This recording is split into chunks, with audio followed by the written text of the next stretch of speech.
Okay, so in this video, we'll be looking at how we can add an armature or bones into our characters. Now, obviously, your characters are most likely not polyworlds. You made different ones, but the same concepts will apply across everything. So to get started, you want to hit Shift A to create a new armature, and then we can change a few settings so that we can see bones on top of our mesh rather than inside of our mesh. So just like before, we set it as in front. Now in edit mode, we can start moving our bones around. But first we want to imagine how the bone structure of our characters would look like. For example, where would our character spine go? Or how many spine bones do we create? And in the case of arms and legs, where do we place our joints? So with the spine, normally living creatures have multiple vertebrae, but in 3D we actually only ever create 3 or so bones because that gives us enough control without it becoming overwhelming. So I'm going to move the first bone so that the bottom most point of the bone is kind of where the hips are, and then I'll select the top circle and I'll hit E to extrude it. Make sure you also press Z so the bones go only up and down and not side to side. And then I will hit E again to extrude it some more. Then I will duplicate any one of these bones. So I select the full bone, I hit Shift D, I rotate around for the legs, and I'm carefully paying attention to where the joints are placed, and these bones go downwards. Then from the side view, I want to make sure that the bone is fully inside of the body, but also so that there's a nice bend for the legs. Blender really wants like a nice defined bend for where the knee is, so the knee should be a little bit forward. Now, as I'm creating this armature, I'm only going to create one side of it. As long as my character is symmetric, then I can just symmetrize the armature at the end. There is a requirement for this though, and the requirement is that I have to follow a naming convention that I'll explain at the end. So right now, just create one half of the body. The bone that I'm creating here is for the eyelid. And now for the arms. Again, make sure that you think about where the joints should be placed.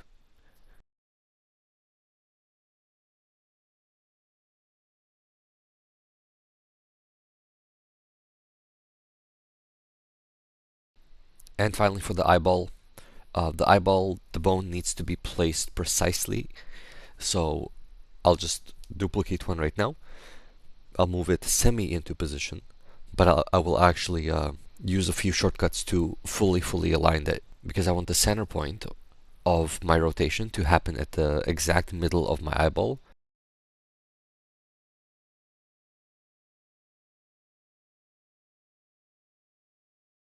So the first thing I have to do is I'm just going to hide everything, just so the eyeball is visible. Then with the edge selection, I will select the center loop. Then with the center loop selected, I will hold Shift S, and then I will move my mouse down to cursor to selected. Then go to object mode and select the armature, select the head circle of your new bone, Shift S, move your mouse up, and then selection to cursor. Then go back to object mode, select your mesh, and select the tip of your eyeball, Shift S, move your mouse down, cursor to selected, back to object mode, select your armature, select the other head of it, and then selection to cursor with Shift S. Okay, now that I have my armature finished, it's time to rename the bones, and there's a specific convention that I have to follow. So for the bones that, for example, like the spine, or if your character has a tail, for the bones that do not need to be mirrored, you just name them accordingly. So spine, I would just say spine underscore 0, spine underscore 1, spine underscore 2, etc. For the bones that would need to be mirrored, like arms, legs, eyes, you then have to tell Blender that this is either the right side of the body or the left side of the body, and you do that with a suffix .l or .r for left and right. Just be aware that it's the left and the right side from your character's perspective. So yeah, right now I'm looking at the right side from my perspective, but it's really the left hand side of its body. Okay, now that we have our armature finished, we need to select all the bones in edit mode, and then head here where it says armature and symmetrize. Okay, now all we have left is to make sure that our armature behaves how we want it to behave. So you'll see what I mean in a minute. For this example, I did break the armature that we just created, just to kind of explain the concept, because the chance that your armature will also have some of these issues is quite high. So the first thing we want to do is just select your armature and then go to pose mode. In pose mode, select a random bone and move it around and rotate around. The first bone I'm selecting is the bone that I placed. This one should influence every single other bone because it's the first one in the hierarchy.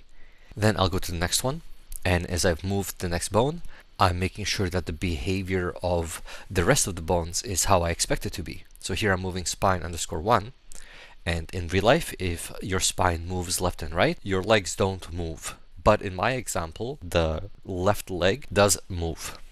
So I need to fix this. And the question is, why is this leg moving?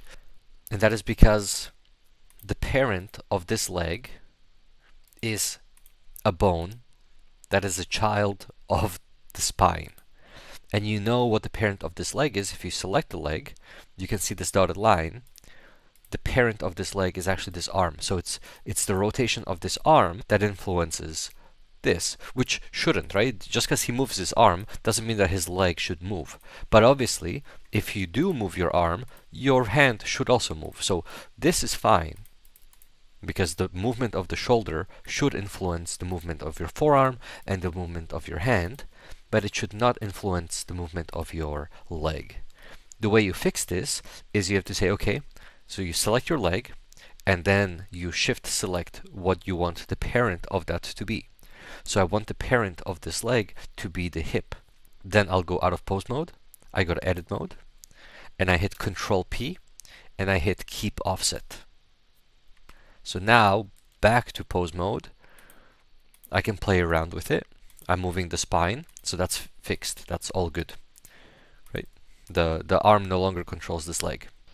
And now we just continue. You keep selecting different bones and making sure that everything else keeps behaving nicely. Okay, so I kind of made my way through almost everything, and it seems like everything is working, but there's a few issues. One, if I move the eyelid here, right, I want the eyeball to follow. Right? If I move the eyelid backwards, the eyeball should also go kind of backwards, but it doesn't. So that means that I need to make the parent of the eyeball this eyelid. So I select the eyeball, shift select the eyelid in edit mode, Control P, keep offset. Same with the other one, Control P, keep offset. Back to pose mode, I test it out.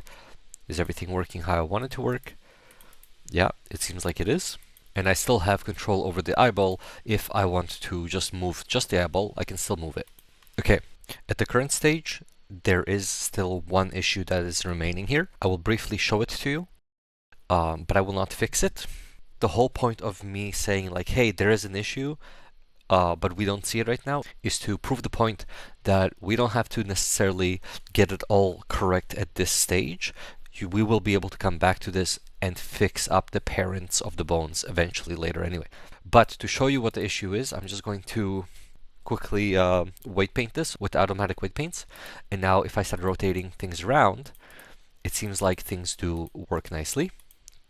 Okay, we're ignoring the weight paint issues that's happening there. And it works nicely until I select this bone and then I rotate it.